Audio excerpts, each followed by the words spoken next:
طلبا مشکات شریف کتاب کا سبق آج سے قبل جہاں سے پڑھ چکے اس سے آگے کی حدیثوں کو پڑھایا جا رہا ہے۔ اسے بغور سماعت کریں، ذہن و فکر میں بسائے۔ صلی اللہ علی النبی الامی وعلیہ صلاۃ و سلام علیک یا رسول اللہ صلی اللہ تعالی علیہ وسلم۔ اعوذ باللہ من الشیطان الرجیم، بسم اللہ الرحمن الرحیم۔ الفصل الاول، پہلی فصل حدیث جبرائیل علیہ السلام، یعنی حدیث جبرائیل کے تعلق سے۔ ان عمر بن الخطاب رضی اللہ تعالی عنہ، حضرت عمر بن خطاب رضی اللہ تعالی عنہ سے روایت ہے، قال بینما نحن عند رسول اللہ صلی اللہ علیہ وسلم،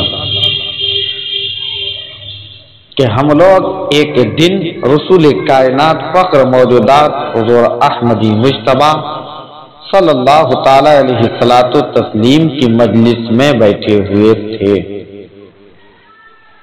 رات یوم اذ طلع علینا رجل شدید بیاض الثیاب شدید سواد الشعر، کہ اچانک ایک آدمی آیا جس کا لباس انتہائی سفید اور بال نہایت ہی سیاہ تھے، یعنی بال کالے تھے، چمکدار تھے، سمجھ رہے ہیں؟ لا یرا علیہ اثر السفر، اس پر نہ تو سفر کی کوئی علامت تھی، ولا یعرفہ منا احد، اور نہ ہی ہم میں سے کوئی اس کو پہچانتا تھا، کوئی اس پر علامت سفر بھی نہ تھی اور ہم میں سے کوئی اس کو پہچانتا بھی نہ تھا۔ حتی جلس الی النبی صلی اللہ علیہ وسلم، یہاں تک کہ وہ رسول کریم صلی اللہ تعالی علیہ الصلوۃ والتسلیم کے قریب آ کر بیٹھ گیا۔ فاسند رکبتیہ الی رکبتیہ ووضع کفیہ علی فخذیہ، اور رعایت ادب کی وجہ سے اپنے گھٹنے آپ کے گھٹنوں سے ملا لیے اور اپنے دونوں ہاتھ اپنے گھٹنوں پر رکھ لیے۔ وقال، پھر اس نے سوال کیا، کہا، یا محمد صلی اللہ علیہ وسلم، اے محمد عربی صلی اللہ تعالی علیہ وسلم، اخبرنی عن الاسلام، آپ مجھے اسلام کے بارے میں بتائیں۔ قال، تو سرکار نے کہا، الاسلام، اسلام کے بارے میں سرکار اس بارے میں بتایا تو رسول کریم صلی اللہ علیہ وسلم نے ارشاد فرمایا کہ اسلام یہ ہے، ان تشہد ان لا الہ الا اللہ وان محمد رسول اللہ،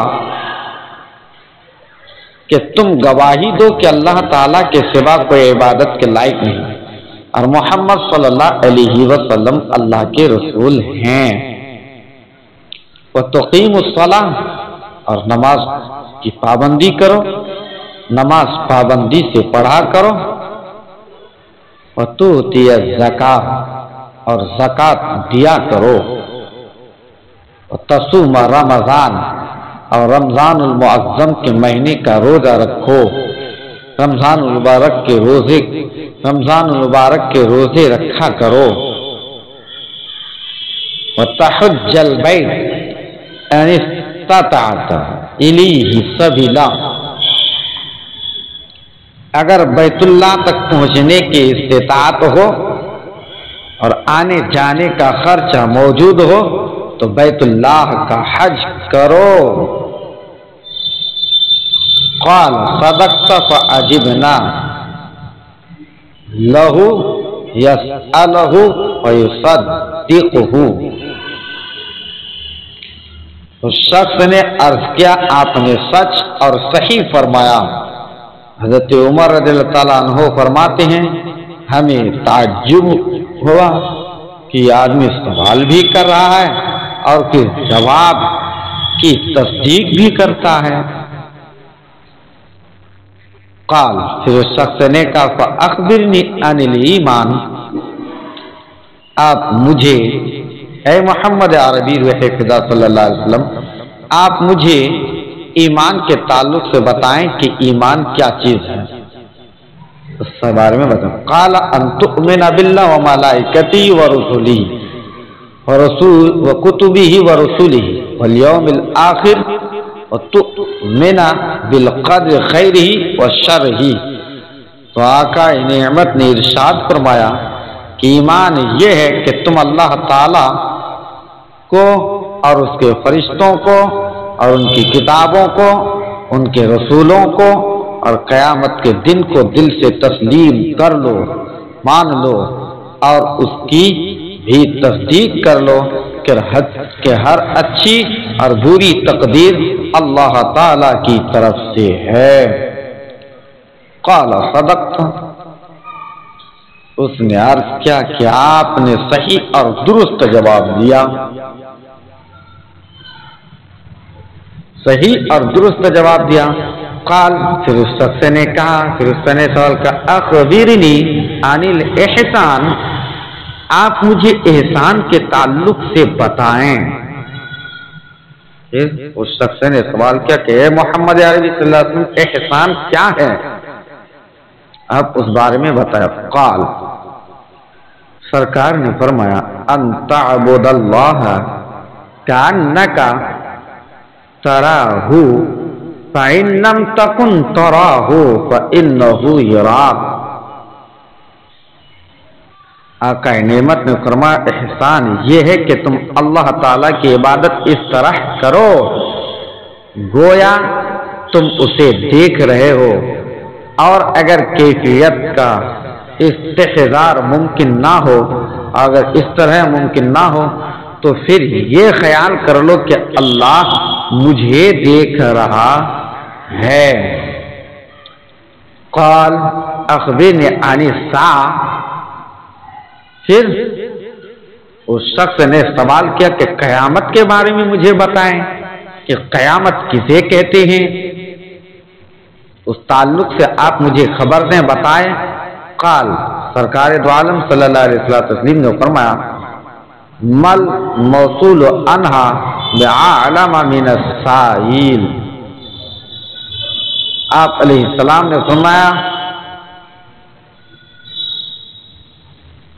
قیامت کے بارے میں مجھے بتائیے۔ جب اس نے سوال کیا قیامت کب آئے گی تو اس بارے میں رسول کریم صلی اللہ علیہ وسلم نے ارشاد فرمایا کہ اس کے متعلق سوال کرنے والے اور جواب دینے والے دونوں کا علم برابر ہے، ان کا علم برابر ہے۔ قال اخبرنی عن امارتها، پھر اس شخص نے سوال کیا کہ قیامت کی نشانیاں بتا دیجیے، اس کی نشانی کو بتا دیجیے کہ اس کی نشانی کیا ہے۔ قال سرکار نے فرمایا، نبی کائنات نے ارشاد فرمایا کیا ان تلد الامۃ ربتها وان ترى الحفاة العراة العالة رعاء الشاء يتطاولون فی البنیان۔ آقا نے فرمایا لونڈی اپنے مالک کو جنم دے گی اور پاؤں سے ننگے جسم سے ننگے اور پاؤں سے ننگے جسم سے ننگے فقیر اور بکریاں چرانے والوں کو عالی شان محلات میں غرور و تکبر کی زندگی بسر کرتے ہوئے دیکھو گے، اور آج وہ معاملہ دیکھنے کو مل رہا ہے کہ جسے پہننے کو جوتا، جسم چھپانے کے لیے کپڑا نہ ملتا تھا، آج وہ اپنی عمارتوں پر فخر محسوس کر رہا ہے۔ قال ثم انطلق فلبثت مليا، حضرت عمر رضی اللہ تعالیٰ عنہ ارشاد فرماتے ہیں کہ پھر وہ آدمی چلا گیا۔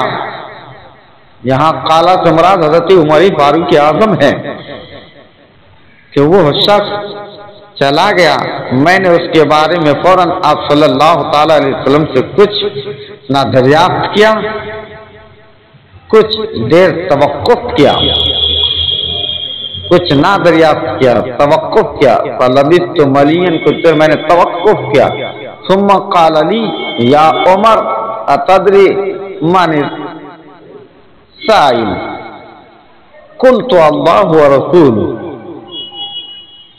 پھر رسول کائنات صلی اللہ علیہ وسلم نے خود ہی مجھ سے پوچھا، اے عمر جانتے ہو وہ سوالات کرنے والا شخص کون تھا؟ میں نے عرض کیا آقا، اللہ اور اس کا رسول ہی زیادہ جانتے ہیں کہ وہ کون تھا۔ قال فإنه جبریل اتاکم یعلمکم دینکم، رواہ مسلم۔ آپ علیہ الصلاۃ والتسلیم نے فرمایا وہ حضرت جبریل علیہ السلام تھے جو اس طریقہ سے تم لوگوں کو تمہارے دین کی تعلیم دینے کے لیے آئے تھے، وہ کوئی اور نہیں بلکہ وہ حضرت جبریل علیہ الصلاۃ والتسلیم تھے۔ عزیز دوست بزرگوں، یہ حضرت جبریل علیہ السلام آقائے نعمت کی بارگاہ میں آ کر کے اس طرح کے سوالات کیے، اور قیامت کے تعلق سے، اس کے بعد جو ہے احسان کے تعلق سے، ایمان کے تعلق سے، ان تمام چیزوں کے تعلق سے جو ہے بات تفصیلاً آقا نعمت سے پوچھے، اور صحابہ کے درمیان سے یہ سوالات پوچھ کر کے حضرت جبریل امی چلا گیا تو آقا نعمت نے حضرت عمر فاروق اعظم سے پوچھا کہ تم جانتے ہو وہ کون تھے؟ تو حضرت عمر فاروق اعظم رضی اللہ تعالیٰ عنہ نے جواب ارشاد فرمایا، اے آقا، اس کے تعلق سے اللہ اور اس کے رسول بہتر جانتے ہیں کہ وہ کون تھا۔ پھر اس چیز کے تعلق سے آقا نعمت نے بتایا حضرت عمر فاروق اعظم رضی اللہ تعالیٰ عنہ کو کہ وہ کوئی اور نہیں بلکہ وہ حضرت جبریل امی تھے، اور تمہیں تمہارے دین کے تعلق سے بتانے کے غرض سے آئے تھے، اس طریقے سے تمہارا دین تمہیں بتائے۔ انہی حدیث پاک پر آج کے سبق کو سمیٹ رہے ہیں۔ انشاءاللہ پھر اس سے آگے آنے والے دن پڑھائی جائے گی حدیث مصطفیٰ صلی اللہ تعالی علیہ وسلم کو۔